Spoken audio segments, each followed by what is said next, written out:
Good morning everyone, কেমন আছো তোমরা সবাই? আশা করছি সবাই খুব ভালো আছো, সুস্থ আছো। আমিও বেশ আছি। আজ মঙ্গলবার, ঘড়িতে এখন সকাল 7টা বাজে। এখন থেকে তোমাদের সবাইকে সঙ্গে নিয়ে, সুন্দর একটা সকালকে সঙ্গে নিয়ে আবার একটা নতুন ভিডিও শুরু করছি। আশা করছি তোমাদের ভীষণই ভালো লাগবে। আর আজকে মঙ্গলবার, বিপত্তারিণী পুজো।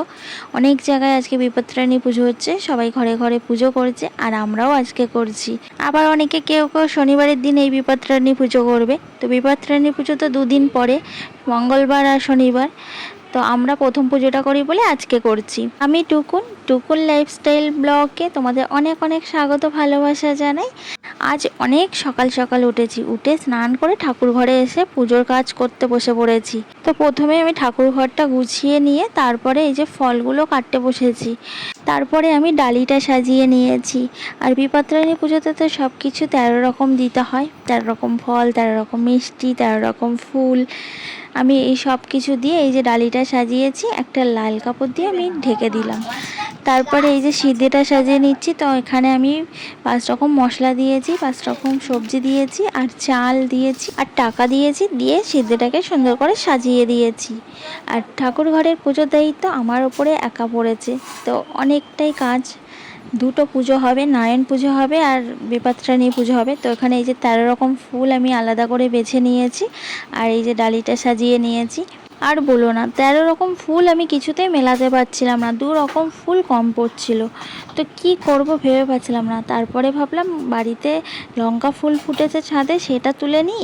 আর টাইম ফুল বলে না, ওই ফুলগুলো ফুটেছিল, তো ওই ফুলগুলো তুলে দিলাম। তাহলে টাইম ফুল আর লঙ্কা ফুল 2 রকম হয়ে গেল, 13 রকম হয়ে গেল, 13টা ফুল। না হলে কিছুতেই মেলাতে পারছিলাম না। তারপর এখানে নৈবেদ্য সাজিয়ে নিচ্ছি, দুটো নৈবেদ্য, একটা নারায়ণ পুজোর জন্য আর একটা বিপত্তারিণী পুজোর জন্য।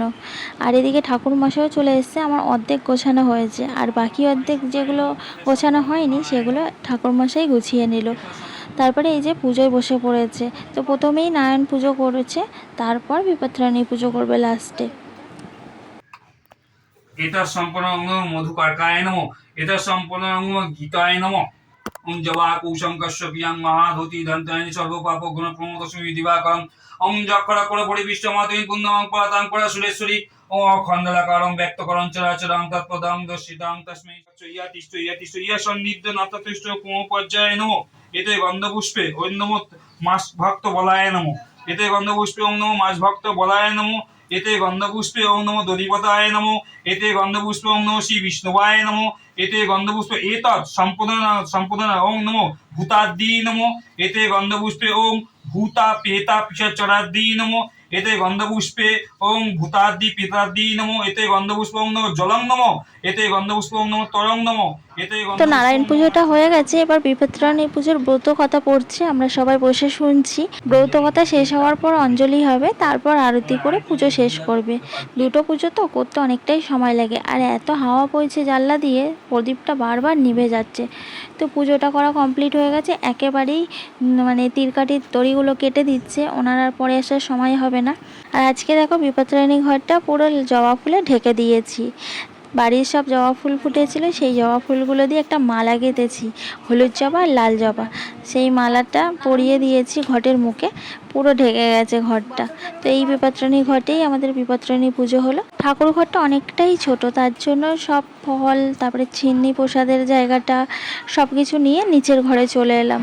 নিচের ঘরে এসে তারপরে এই যে আমি 13 রকম ফলগুলো কেটে নিচ্ছি, কেটে শাশুড়িকে অর্ধেক দেবো আর অর্ধেক আমি নেবো, নিয়ে খাওয়া দাওয়া করতে বসতে হবে। এখনও 13টা লুচি ছেঁকা বাকি আছে।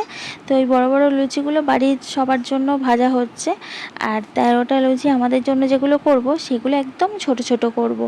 এত বড় বড় লুচি 13টা তো খাওয়া যায় না, খুব কষ্ট হয়। এর থেকে অল্প একটু একটু ছিঁড়ে খেতে হয়, এইভাবে পড়ে থাকে। তাই এবার ঠিক করেছি 13টা লুচি বানাবো ঠিকই, তবে একদম ছোট ছোট ফুচকার মতো বানাবো। তো কি করে বানাবো সেটা তোমরা দেখতে থাকো, তবেই বুঝবে। একদম পুরো ফুচকার মতো করে বানাবো, এক গালেই একটা লুচি ঢুকবে, এমন ছোট ছোট বানাবো। আর এদিকে দুষ্টুটা ময়দাটাকে নিয়ে ঘাটাঘাটি করছে। একটা তাড়া দিলাম তো বদমাইশ শোনে, তো এখানে এই যে সব প্রসাদ আমি কেটে কুটে রেডি করে রেখেছি, লুচিগুলো করে নিয়েই খেতে বসবো। ভীষণ জোরে খিদে পেয়ে গেছে। আর এখন 5টা বাজে বিকেল, চারিদিকে বিকেল হয়ে গেছে, সূর্য ডুবে গেছে। আর এদিকে এই যে সুজি করা হয়েছে, আর এই 5 রকম ভাজা করা হয়েছিল, তার থেকে আর এই আছে, বাড়ির সবাই খেয়েছি। আর এখানে ছোলার ডাল হয়েছিল, সেটাও আর এইটুকুনি পড়ে আছে। সবাই খেয়েছে বাড়ির, তো তার জন্য 5টা বাজে দুপুরে সবাই খেয়ে নিয়েছিল। আর ওদিকে আলুর দম করা হয়েছে। এই যে এত সব রান্না বান্না হয়েছে, তো এই সব রান্না করে আগে কিন্তু ঠাকুরের ওখানে তুলে রেখে এসেছি। তো ঠাকুরকে আমরা ভোগ দিই, তারপর বাড়ির সবাই খায়। তো এখানে লুচি বেলেই যাচ্ছি, দেখো আমার এত খিদে পেয়েছে, হাত পা আর চলছে না, আর তেমন গরমও পড়েছে। তো সবে একটু জল খেয়েছি, দই ছিল, দইটা ফেটিয়ে দিল মেয়ে, তো সেইটা শরবত খেলাম। আর হাত পা যেন চলছে না, এতটাই কষ্ট হচ্ছে। আজকে তো আমি এই বিপত্তারিণী ব্রত করেছি, তো তোমরা কে কে আমার মতো আজকের বিপত্তারিণী ব্রত করেছো কমেন্টস করে জানিও, তাহলে আমার ভীষণ ভালো লাগবে। আমি কিন্তু কমেন্টসের অপেক্ষায় থাকবো। একটু কষ্ট করে হলেও এই বিপত্তারিণী ব্রত করা কিন্তু খুবই ভালো। এই বিপত্তারিণী ব্রত করলে সংসারের সব দুঃখ কষ্ট বিপদ আপদ যা থাকে সব কিন্তু দূর হয়ে যায়।